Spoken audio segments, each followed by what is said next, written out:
Hi everyone, welcome to my channel. Guys, आज मैं आप लोगों के साथ एक new one shot F secret psycho admire share करने वाली हूँ। So let's get started.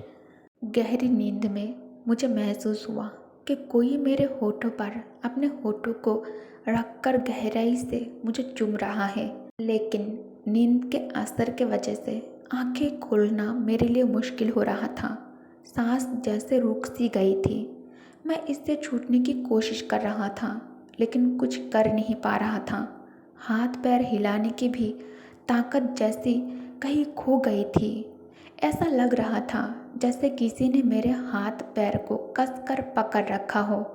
कुछ देर बाद मेरी नींद खुली और मैं घबराकर उठकर बैठ गया। माथे पर पसीने की बूंदें चमक रही थी। चेहरे पर डर का असर साफ दिख रहा था। पास के साइड टेबल से पानी की बोतल उठाकर जल्दी से मैंने पानी पिया। चारों तरफ देखा, कोई नहीं था। दरवाज़ा भी बंद था। फिर वही अजीब सा एहसास, बार बार क्यों ऐसा लगता है? ऐसा लगता है जैसे कोई मुझे नहीं। ये कैसे मुमकिन है? सब कुछ तो बंद है। किसी के आने का कोई चांस ही नहीं है। क्या मैं सच में सपना देख रहा था, या फिर ये एक हकीकत थी? क्यों लगता है कि ये सब सच में मेरे साथ हुआ है? कोई यहाँ था, लेकिन कौन? कोई जवाब ना मिलने पर मैंने इसे सपना मानकर बात को दिमाग से निकाल दिया और पास के टेबल लैंप को जलाकर फिर से लेट गए। अंदर कमरे में हल्की फेरी लाइट की रोशनी दीवार पर लगी जॉन्गकुक की मुस्कुराती हुई तस्वीर को उभर रही थी। तस्वीर के सामने एक शख्स धड़ाधड़ छुरी से तस्वीर पर लकीरें खींच रहा था। वो बोलता है, मैं कोई सपना नहीं हूँ, क्योंकि मैं हकीकत हूँ। अभी थोड़ी देर पहले मैं तुम्हारे पास था। सिर्फ आज रात ही नहीं, हर रात मैं तुम्हारे पास आता हूँ। क्या करूँ जान? रात में ही तो तुम्हें अकेला पाता हूँ मैं, और तुम्हें छूने का मौका मिलता है मुझे। तुम्हें महसूस करने का मौका मिलता है मुझे। ये मौका भला मैं कैसे जाने दूँ जान? बिल्कुल भी नहीं। एक बात जानते हो, मेरी सबसे बड़ी लात हो तुम मेरी ऐसी लात हो जिसे मैं चाह कर भी छोड़ नहीं सकता, और ना ही छोड़ना चाहता हूँ। ये कहते हुए उसने अपने हाथ पर छुरी से एक गहरा काट लगाया। फिर उसी हाथ से जॉन्गकुक के नाम लिखने लगा। उसके चेहरे पर एक अजीब संतोष भरी मुस्कान थी। बहुत प्यार करता हूँ तुमसे, बहुत प्यार करता हूँ कुकी। सुबह उठते ही मैंने जल्दी जल्दी तैयार होना शुरू किया। आज नींद से देर से जागने की वजह से सब गड़बड़ हो गया। नाश्ता ख़त्म करके जल्दी से मेडिकल कॉलेज के लिए निकल पड़ा।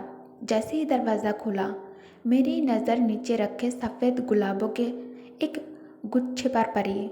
मैंने उसे उठाया और ध्यान से देखा। साथ में एक कार्ड भी रखा हुआ था, जिसे मैंने तुरंत उठाकर पढ़ना शुरू कर दिया।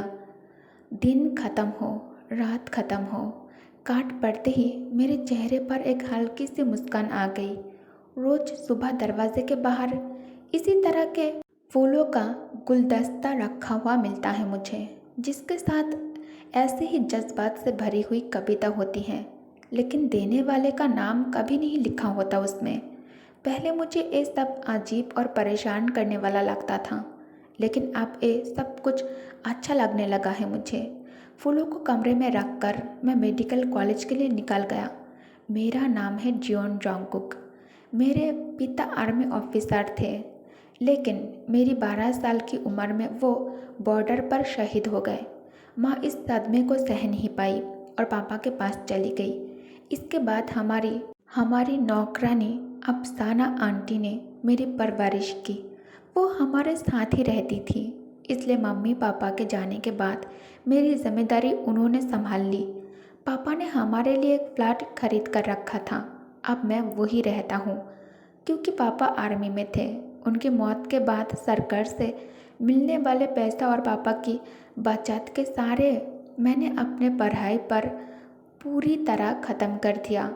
फ़िलहाल 2 ट्यूशन लेकर अपने पढ़ाई का खर्चा निकाल रहा हूँ मैं।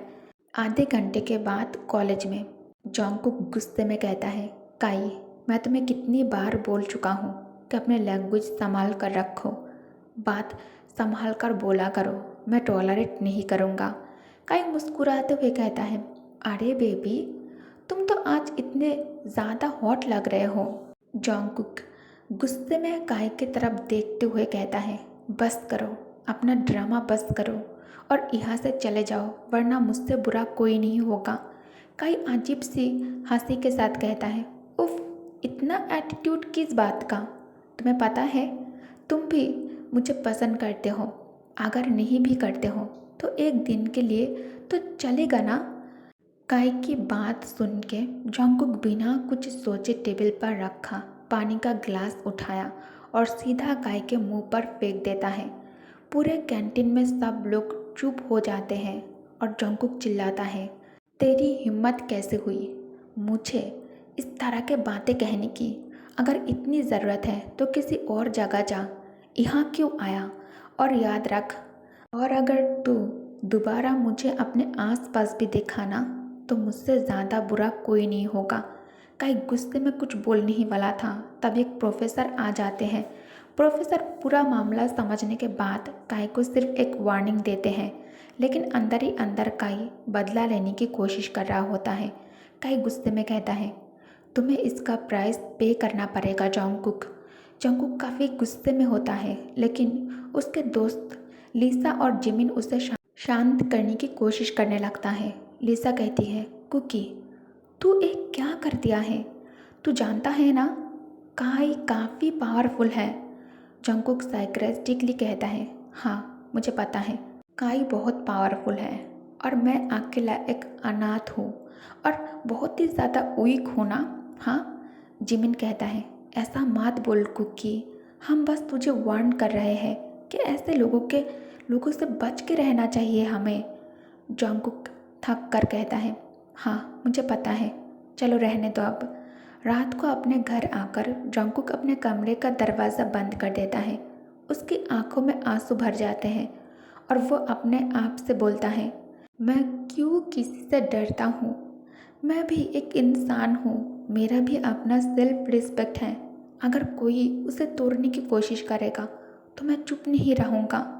अगली सुबह जॉन्गकुक अपने घर के बाहर एक छोटी सी बास्केट देखता है जो सफ़ेद बेली के फूलों से भरी हुई होती है। उसके साथ एक कार्ड होता है जिस पर लिखा होता है, तुम्हारा दिन खुशियों से भरा हो जान। जॉन्गकुक मुस्कुराता है, लेकिन उसे नहीं पता होता है कि एक फूल भेजने वाला कौन है। जब वो मेडिकल कॉलेज पहुंचता है तो लिसा और जिमिन एकदम शॉक में होते हैं। लिसा कहती है, क्या तू टीवी देख रहा था या नहीं? न्यूज़पेपर पढ़ रहा था या नहीं? आई मीन मैं क्या बोल रही हूँ? तूने टीवी देखा? टीवी में न्यूज़ देखा? उसे छोड़, न्यूज़पेपर पढ़ा आज सुबह? जॉन्गकुक कहता है, मैं कभी ये सब कुछ देखता हूँ जो आज देखूँगा? हाँ, क्या हुआ है? जिमिन कहता है, तो तुझे नहीं पता, कल रात को काई की मौत हो गई। जिमिन के वर्ड सुनकर जॉन्गकुक शॉक में चला जाता है। जॉन्गकुक कहता है, क्या? लेकिन कैसे? लिसा कहती है, उसका कार एक्सीडेंट हो गया था, कार खड्डे में गिर गई और ब्लास्ट हो गई। जॉन्गकुक कहता है, मतलब कैसे?